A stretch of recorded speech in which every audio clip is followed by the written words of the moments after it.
We want to know who is our Prime Minister. Mrs. Indira Gandhi had more than 50 press conferences. What has Mr.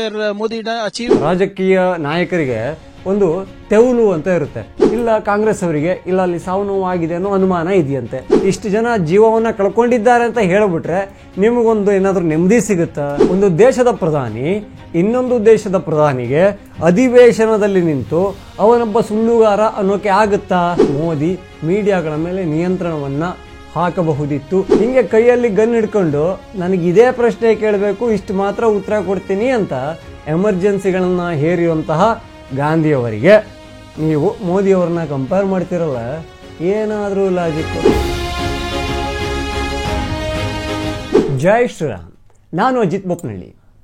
ಈ ಕನ್ನಡದಲ್ಲಿ ಒಂದು ಮಾತಿದೆ, ಹಾಡಿದ್ದ ಹಾಡು ಕಿಸ್ಬಾಯ್ ದಾಸ ಅಂತ ಹೇಳ್ತಾರೆ. ಅಂದರೆ ಪದೇ ಪದೇ ಹಾಡಿದ್ದನ್ನೇ ಹಾಡೋನಿಗೆ ಆ ಥರದೊಂದು, ಹೇಳಿದ್ದನ್ನೇ ಹೇಳೋನಿಗೆ ಆ ಥರದೊಂದು ಮಾತು ಪ್ರಯೋಗ ಮಾಡೋದುಂಟು. ಅದೇ ಥರ ಈಗ ನಮ್ಮ ಪ್ರಿಯಾಂಕ್ ಖರ್ಗೆ ಅವರಿದ್ದಾರಲ್ಲ, AICC ಅಧ್ಯಕ್ಷ ಮಲ್ಲಿಕಾರ್ಜುನ್ ಖರ್ಗೆ ಅವರ ಸುಪುತ್ರ ಪ್ರಿಯಾಂಕ್ ಖರ್ಗೆ ಅವರಿಗೆ ಕೇಳಿದ್ದನ್ನೇ ಕೇಳು ಕಾಂಗ್ರೆಸ್ ದಾಸ ಅಂತ ಏನಾದರೂ ಕರೆದ್ರೆ ಕೂಡ ತಪ್ಪಾಗೋದಿಲ್ಲ. ಯಾಕೆಂದರೆ ಈಗಾಗಲೇ ಉತ್ತರ ಸಿಕ್ಕಿರೋ ಪ್ರಶ್ನೆಗಳಿದೆಯಲ್ಲ, ಅದನ್ನೇ ಕೇಳಿ ಕೇಳಿ ಕೇಳಿ ಮತ್ತೆ ಉತ್ತರ ಬೇಕು ಅನ್ನೋದನ್ನು ಪ್ರಿಯಾಂಕ್ ಖರ್ಗೆ ಅವರು ರೂಢಿಸಿಕೊಂಡಿದ್ದಾರೆ. ಯಾಕೆ ಅಂತ ದೇವರಾಣೆ ಗೊತ್ತಿಲ್ಲ. ಯಾರ ಟೈಮನ್ನು ವೇಸ್ಟ್ ಮಾಡೋಕೆ, ಯಾರ ಸಮಯವನ್ನು ಹಾಳು ಮಾಡೋಕೆ ಅಂಥದ್ದೊಂದು ಪ್ರಶ್ನೆಗಳನ್ನು ಪದೇ ಪದೇ ಕೇಳ್ತಿದ್ದಾರೆ ಅನ್ನೋದು ಅವರು ಮಾತ್ರ ಹೇಳಬಲ್ಲರು. ಈ ತುಂಬ ಜನರಿಗೆ, ಅದರಲ್ಲಿ ರಾಜಕೀಯ ನಾಯಕರಿಗೆ ಒಂದು ತೆವಲು ಅಂತ ಇರುತ್ತೆ. ಯಾರಾದರೂ ಬಂದು ಈ ಥರ ಕ್ಯಾಮ್ರಾ ಹಿಡಿಬೇಕು, ಮೈಕ್ ಹಿಡಿಬೇಕು, ಹಾಗೆ ಸರ್ ಏನಾದರೂ ಮಾತಾಡಿ ಅಂತ ಕೇಳಬೇಕು. ಆಗ ಅವರ ಒಳಗಿನ ಆಕ್ರೋಶವನ್ನೆಲ್ಲ, ಅವರ ಈ ಫ್ರಸ್ಟ್ರೇಷನ್ ಅಂತ ಕರೀತಾರಲ್ಲ, ಅದೆಲ್ಲವನ್ನು ಹೊರಗಾಕಬೇಕು. ಈ ಥರದ್ದು ಮಾಡಬೇಕು ಅಂತ ತುಂಬ ಆಸೆ ಇರುತ್ತೆ. ಅದೇ ರೀತಿಯಲ್ಲಿ ಪ್ರಿಯಾಂಕ್ ಖರ್ಗೆ ಅವ್ರಿಗೂ ಕೂಡ ಪಾಪ ಯಾರೋ ಬಂದು ಮೈಕ್ ಹಿಡಿದ್ರೆ ಮಾತಾಡದಿರೋಕ್ಕಾಗುತ್ತಾ? ಹೇಳಿ ಕೇಳಿ AICC ಅಧ್ಯಕ್ಷರ ಮಗ, ಜೊತೆಗೆ ನಮ್ಮ ಕರ್ನಾಟಕದಲ್ಲಿ ಅವರು ಮಿನಿಸ್ಟ್ರು, ಅವರು ಮಾತಾಡದೇ ಇದ್ದರೆ ಹೇಗೆ? ಅವರು ಈ ಸೆಂಟ್ರಲಲ್ಲಿ ಮೋದಿ, ಅಮಿತ್ ಶಾ ಈ ಥರದವನ್ನೇ ಟಾರ್ಗೆಟ್ ಮಾಡ್ತಾ ಇದ್ದರೆ ಹೇಗೆ ಅಂದ್ಕೊಂಡು ಮಾತಾಡೋಕ್ಕೆ ಶುರು ಮಾಡ್ತಾರೆ. ಆದರೆ ಅದೇ ಕೇಳಿದ ಪ್ರಶ್ನೆಗಳನ್ನೇ ಕೇಳಿಕೊಂಡು ಸಮಯವನ್ನು ಹಾಳು ಮಾಡ್ತಾರೆ. We want to know who is our Prime Minister. Mrs. Indira Gandhi had more than 50 press conferences. What has Mr. Modi achieved? Operation Sindoor ಆದಮೇಲೆ ಕಾಂಗ್ರೆಸ್ ಅವರಿಗೆ ಭಯಂಕರ ಪ್ರಶ್ನೆಗಳು ಬರ್ತಾನೆ ಇದ್ದಾವೆ. ಅಂದರೆ ಆ ಆಪರೇಷನ್ ಬಗ್ಗೆ, ಪಾಕಿಸ್ತಾನಕ್ಕೆ ಹೇಗೆ ತಪರಾಕಿಯನ್ನು ಕೊಟ್ಟವಲ್ಲ ಅದರ ಬಗ್ಗೆ ಅನೇಕ ಪ್ರಶ್ನೆಗಳು ಇದ್ದೇ ಇದ್ದಾವೆ. ನಾವು ಒಂದು 5-6 ವಿಮಾನ ಕಳ್ಕೊಂಡಿದ್ದೀವಂತೆ, ಒಂದಿಷ್ಟು ಪೈಲಟ್ಗಳು ಅಂದರೆ ನಮ್ಮ ಸೇನೆಯವರು, ಯೋಧರು ಕೂಡ ಹುತಾತ್ಮರಾಗಿದ್ದಾರಂತೆ, ಅದ್ರ ಬಗ್ಗೆ ಸರ್ಕಾರ ಮುಚ್ಚಿಡ್ತಾ ಇದೆಯಂತೆ. ಈ ಥರದ ಮಾತುಗಳು ಕಾಂಗ್ರೆಸ್ ವಲಯದಿಂದ ಕೇಳಿ ಬಂದು. ನಾನು ಹೇಳೋದು, ನೀವು ಏನನ್ನ ಯೂಸ್ ಮಾಡ್ತಿರೋ ಬಿಡ್ತಿರೋ, ಜಸ್ಟ್ ಮಾತಾಡುವಾಗ ಒಂದು ಕಾಮನ್ ಸೆನ್ಸ್ ಅಂತ ಇರುತ್ತೆ, ಅದನ್ನ ಯೂಸ್ ಮಾಡಬೇಕಾಗುತ್ತೆ. ಈಗಾಗಲೇ ಒಂದು ಜೆಟ್ ಪಾಕಿಸ್ತಾನದಲ್ಲಿ ಸಿಕ್ಕಿದೆ, ಅದ್ರ ಬಗ್ಗೆ ಸೇನೆ ಉತ್ತರವನ್ನು ಕೊಟ್ಟಿದೆ. ಅದೊಂದು ಡಮ್ಮಿ ರಫೇಲ್ ಆಗಿತ್ತು, ಅಲ್ಲಿಯ ಏರ್ ಸಿಸ್ಟಮ್ ಇದೆಯಲ್ಲ ಅದನ್ನ ವೀಕ್ ಮಾಡೋಕ್ಕೆ ಕಳಿಸಲಾಗಿತ್ತು. ಹಾಗೆ ಸೇನೆಯೇ ಹೇಳಿದೆ, ಈ ನಮ್ಮ ಎಲ್ಲ ಯೋಧರು ಕೂಡ ಸುರಕ್ಷಿತವಾಗಿ ಮನೆಗೆ ಬಂದಿದ್ದಾರೆ.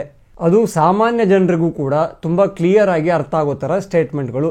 ಎಲ್ಲ ಯೋಧರು ಸುರಕ್ಷಿತವಾಗಿ ಮನೆಗೆ ಬಂದಿದ್ದಾರೆ ಅಂದರೆ ಯಾರು ಕೂಡ ಹುತಾತ್ಮರಾಗಿಲ್ಲ ಆಪರೇಷನ್ ಸಿಂಧೂರದ ವೇಳೆಯಲ್ಲಿ ಅನ್ನೋದನ್ನು ಸೇನೆಯೇ ಹೇಳಿದೆ. ಅಲ್ಲ, ಈ ಮೋದಿ ಹೇಳಿದ್ರಂತೂ ನೀವು ಒಪ್ಪಲ್ಲ, ರಾಜನಾಥ್ ಸಿಂಗ್ ಅವರು ಹೇಳಿದ್ರೆ ನೀವು ಸಹಿಸೋದೇ ಇಲ್ಲ, ಸೇನೆಯ ಮುಖ್ಯಸ್ಥರೇ ಬಂದು ಪ್ರೆಸ್ ಮೀಟ್ ಮಾಡಿ ಹೇಳಿದ್ದಾರೆ, ಆದರೆ ನೀವು ಮಾತ್ರ ಒಪ್ಪಕ್ಕೆ ರೆಡಿನೇ ಇಲ್ಲ. ಸೊ ಹುತಾತ್ಮರಾಗಿದ್ದಾರೆ, ಹೌದು, ಇಷ್ಟು ಜನ ಜೀವವನ್ನು ಕಳ್ಕೊಂಡಿದ್ದಾರೆ ಅಂತ ಹೇಳಿಬಿಟ್ರೆ ನಿಮಗೊಂದು ಏನಾದರೂ ನೆಮ್ಮದಿ ಸಿಗುತ್ತಾ? ಇದೊಂದು ಪ್ರಶ್ನೆ ಬರಲೇಬೇಕಲ್ಲ. ಹಾಗೆ 5-6 ವಿಮಾನಗಳು ಹೋಗಿದೆ ಅಂತೆಲ್ಲ ಹೇಳ್ತಾರಲ್ಲ, ನಾನು ಕೇಳೋದು, ಪಾಕಿಸ್ತಾನದಲ್ಲೇನಾದರೂ ವಿಮಾನ, ಭಾರತದ ಫೈಟರ್ ಜೆಟ್ ಏನಾದರೂ ಸಿಕ್ಕಿದ್ದಿದ್ರೆ ಅವರು ಊರು ಹಬ್ಬ ಮಾಡ್ತಾಯಿದ್ರು. ಜೊತೆಗೆ ಅಂತಾರಾಷ್ಟ್ರೀಯ ಸುದ್ದಿವಾಹಿನಿಗಳು ಪಾಕಿಸ್ತಾನಕ್ಕೆ ಕಾಲು ಎತ್ಕೊಂಡು ಓಡಿ ಹೋಗಿ ಶೂಟ್ ಮಾಡಿ ವರದಿಯನ್ನು ಕೊಡ್ತಾ ಇತ್ತು. ಸೊ ಪಾಕಿಸ್ತಾನದಲ್ಲಿ ಬಿದ್ದಿಲ್ಲ, ಅದು ನಮ್ಮ ಗಡಿ ಆ ಕಡೆ ಇದೆ. ಸೊ ಗಡಿ ಒಳಗಡೆ ಏನಾದರೂ ಬಿದ್ದಿದೆಯಾ? ಭಾರತದಲ್ಲಿ ಎಲ್ಲಾದರೂ 5-6 ವಿಮಾನಗಳು ಬಿದ್ದಿದ್ರೆ ಇಲ್ಲಿ ತನಕ ಸುದ್ದಿ ಆಗ್ತಾ ಇರಲಿಲ್ಲ.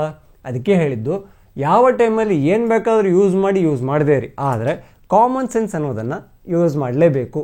ಹಾಗೆ ಹುತಾತ್ಮ ಯೋಧರ ಬಗ್ಗೆ ಹೇಳೋದಾದರೆ, ಸೇನೆ ಹೇಳಿದೆ ಎಲ್ಲರೂ ಕೂಡ ಆರಾಮಾಗಿ ವಾಪಸ್ ಬಂದಿದ್ದಾರೆ, ಸುರಕ್ಷಿತವಾಗಿದ್ದಾರೆ, ಯಾವುದೇ ರೀತಿಯ ಸಾವು ನೋವು ಉಂಟಾಗಿಲ್ಲ ಅನ್ನೋದನ್ನು. ಇಲ್ಲ ಕಾಂಗ್ರೆಸ್ ಅವರಿಗೆ ಇಲ್ಲ ಅಲ್ಲಿ ಸಾವು ನೋವು ಆಗಿದೆ ಅನ್ನೋ ಅನುಮಾನ ಇದೆಯಂತೆ. ನಾನು ಕೇಳೋದು, ಈಗ ಒಬ್ಬ ಯೋಧ ದೇಶವನ್ನು ಕಾಯೋಕೆ ಹೋದಾಗ ಅವರ ಊರಲ್ಲಿ ಒಂದು ಸಂಭ್ರಮ ಇರುತ್ತೆ, ಒಂದು ಮನೆ ಹಬ್ಬದಂತೆ ಎಲ್ಲವೂ ಅವರನ್ನು ಕಳಿಸ್ಕೊಡ್ತಾರೆ, ಅಷ್ಟೊಂದು ಖುಷಿ ಇರುತ್ತೆ. ಆ ಯೋಧ ವಾಪಸ್ ಬಂದಿಲ್ಲ ಅಂದಾಗ ದೇಶಕ್ಕೆ ಗೊತ್ತಾಗಿಲ್ಲ, ಆಯಿತು ಮೋದಿಗೆ ಗೊತ್ತಾಗಿಲ್ಲ, ರಾಜನಾಥ್ ಸಿಂಗಿಗೆ ಗೊತ್ತಾಗಿಲ್ಲ, ಅಥವಾ ಸೇನೆ ಮುಖ್ಯಸ್ಥರಿಗೆ ಗೊತ್ತಾಗಿಲ್ಲ ಅಂದ್ರೂ ಆ ಊರಿಗೆ ಗೊತ್ತಾಗುತ್ತೆ, ಅವರ ಮನೆಯವರಿಗೆ ಗೊತ್ತಾಗುತ್ತೆ. ಒಂದು ವೇಳೆ ಯೋಧನ ಪತ್ತೆ ಇಲ್ಲದೇ ಇದ್ದಿದ್ರೆ ಅವರು ಮನೆಯವರು ಸುಮ್ಮನಿರ್ತಾರೆ, ಅವರು ಮೀಡಿಯಾಗಳ ಮುಂದೆ ಬಂದು ಕಣ್ಣೀರನ್ನು ಹಾಕೋದಿಲ್ವ? ಆಗ ಯೋಧನ ಬಗ್ಗೆ ವರದಿಗಳು ಬರೋದೇ ಇಲ್ವಾ? ಸೊ ಪ್ರಿಯಾಂಕ ಖರ್ಗೆ ಅವರೇ, ಅದೇ ಹೇಳಿದ್ನಲ್ಲ, ಕಾಮನ್ ಸೆನ್ಸು ಅದು ತುಂಬ ಜನರಿಗೆ ಇರೋದಿಲ್ಲ, ಮತ್ತು ಅದು ಅಂಗಡಿಯಲ್ಲಿ ಕೂಡ ಸಿಗೋದಿಲ್ಲ. ಹಾಗೆ ಅದು ಈ ಅಕ್ರಮವಾಗಿ ಸೈಟ್ ತಗೊಂಡು ಆಮೇಲೆ ವಾಪಸ್ ಮಾಡಿದಷ್ಟು ಕೂಡ ಈಸಿಯಾಗಿ ಕೊಡುಗೆ ವ್ಯವಹಾರ ಅಲ್ಲ. ಅದನ್ನು ನಾವು ಬೆಳೆಸ್ಕೋಬೇಕಾಗುತ್ತೆ. ಹಾಗಾಗಿ ನೀವು ಅದನ್ನು ಬೆಳೆಸ್ಕೊಂಡ್ರೆ ತುಂಬ ಒಳ್ಳೆಯದು. ಇದು ನನ್ನ ಅಭಿಪ್ರಾಯ. ಆವಾಗಲೇ ಹೇಳಿದ್ನಲ್ಲ, ಈ ಮೈಕ್ ಹಿಡಿದುಬಿಟ್ರೆ ಏನೇನೋ ಮಾತಾಡ್ಬಿಡ್ತಾರೆ, ಫುಲ್ ಉದ್ವೇಗಕ್ಕೆ ಒಳಗಾಗಿ ಅವರ ಹೇಳಿಕೆಗಳನ್ನು ಕೊಡ್ತಾರೆ ಅಂತ. ಈ ಟ್ರಂಪ್ ಬಂದು ಸೀಸ್ ಫೈರು ಕದನ ವಿರಾಮ ಮಾಡಿದ್ವಿ ಅಂತ ಹೇಳ್ಕೊತಾ ಇದ್ದಾರೆ. ಟ್ರಂಪ್ ಒಬ್ಬ ಸುಳ್ಳುಗಾರ ಅಂತ ಮೋದಿ ಬಾಯಿ ಬಿಟ್ಟು ಹೇಳ್ಬಿಡ್ಲಿ ನೋಡೋಣ ಧೈರ್ಯ ಇದ್ದಲ್ಲಿ ಅನ್ನೋ ಥರದಲ್ಲಿ ಪ್ರಿಯಾಂಕ ಖರ್ಗೆ ಅವರು ಈ ಟ್ರಿಗರ್ ಮಾಡಕ್ಕೆ ನೋಡಿದ್ರು. See, 27 times Mr. Donald Trump has told, I have stopped the ceasefire and I have cut a deal with India and Pakistan. We want to know, who is our Prime Minister? Is Mr. Donald Trump our Prime Minister? Who is he to announce the ceasefire for our nation? And what is the deal he keeps talking about? Why is he repeating it often, saying that I've cut a deal, I've cut a deal? So, that's why the leader of opposition asked, let Mr. Modi come clean on that. Let him come clean on the floor of the house, saying that there has been no deal. Mr. Donald Trump is lying and the ceasefire was announced by me for such and such a reason. Why is that not happening? ಅಣ್ಣ, ಮೋದಿಯವರು ಇಂಥದ್ದು ಸಾಕಷ್ಟು ಕಂಡಿದ್ದಾರೆ. ನಿಮಗಿಂತ ಜಾಸ್ತಿ ರಾಜಕೀಯ ಅನುಭವ ಅವರಿಗಿದೆ. ಹಾಗೆ ಇಂಥ ಟೀಕೆಗಳು, ಟಿಪ್ಪಣಿಗಳು ಇವೆಲ್ಲವನ್ನ ಕೇಳಿ ಅವರು ಗಟ್ಟಿಯಾಗಿರೋದು. ಒಂದು ದೇಶದ ಪ್ರಧಾನಿ ಇನ್ನೊಂದು ದೇಶದ ಪ್ರಧಾನಿಗೆ ಅಧಿವೇಶನದಲ್ಲಿ ನಿಂತು ಅವನೊಬ್ಬ ಸುಳ್ಳುಗಾರ ಅನ್ನೋಕೆ ಆಗುತ್ತಾ? ಖಂಡಿತ ಅಲ್ಲ. ಯಾಕೆಂದರೆ ಅವರ ಮಾತುಗಳು ತುಂಬ ತೂಕವಾಗಿದ್ದು ಅಧಿವೇಶನದ ಎಲ್ಲ ಮಾತುಗಳು ರೆಕಾರ್ಡ್ ಆಗ್ತವೆ.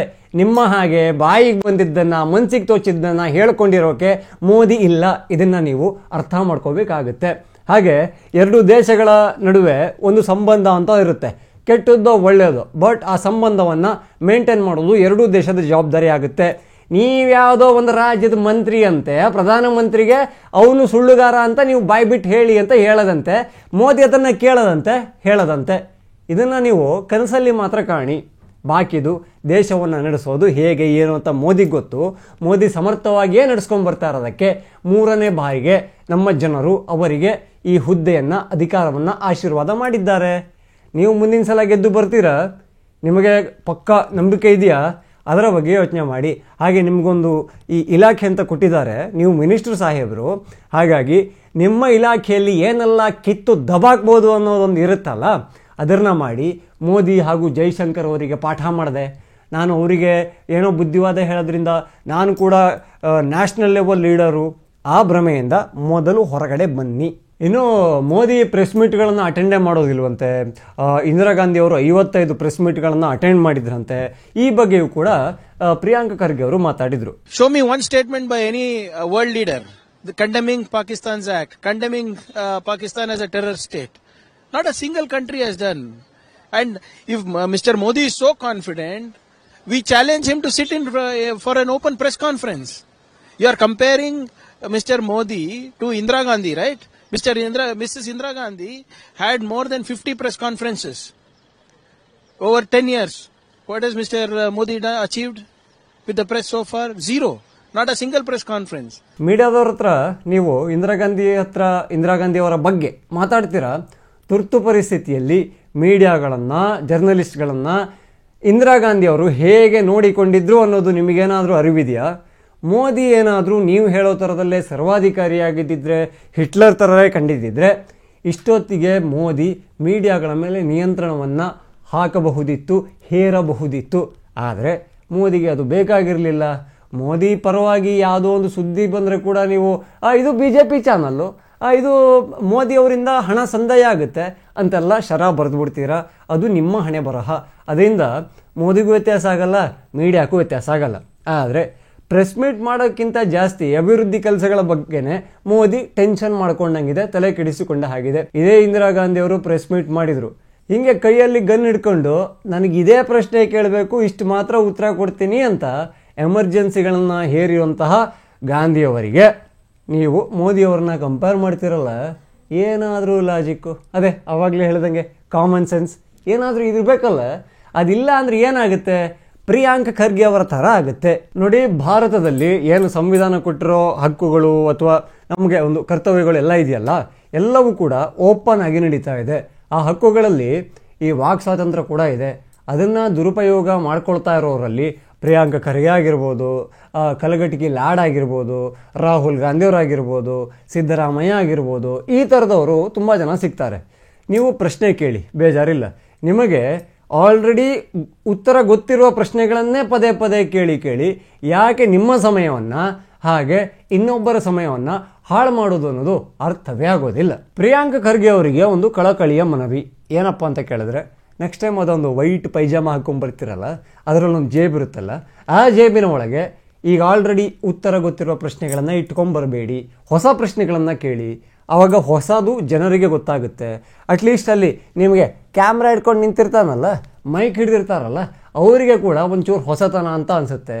ಅಪ್ಪಂಗೆ ಮೈಕ್ ಹಿಡಿಯೋದು ಒಂದೇ ಅಥವಾ ಮರಕ್ಕೆ ಹೋಗಿ ಏನೋ ಒಂದು ಪ್ರಶ್ನೆ ಕೇಳೋದು ಒಂದೇ ಅನ್ನೋ ಥರದ್ದು ಅವ್ರಿಗೆ ಅನಿಸ್ಬಾರ್ದಲ್ಲ. ಹಾಗಾಗಿ ಹಾಡಿದ್ದೇ ಹಾಡು ಕಿಸ್ಬಾಯ್ ದಾಸನೂ ಆಗಬೇಡಿ, ಕೇಳಿದ್ದೇ ಕೇಳದೆ ಕಾಂಗ್ರೆಸ್ ದಾಸ ಕೂಡ ಆಗಬೇಡಿ.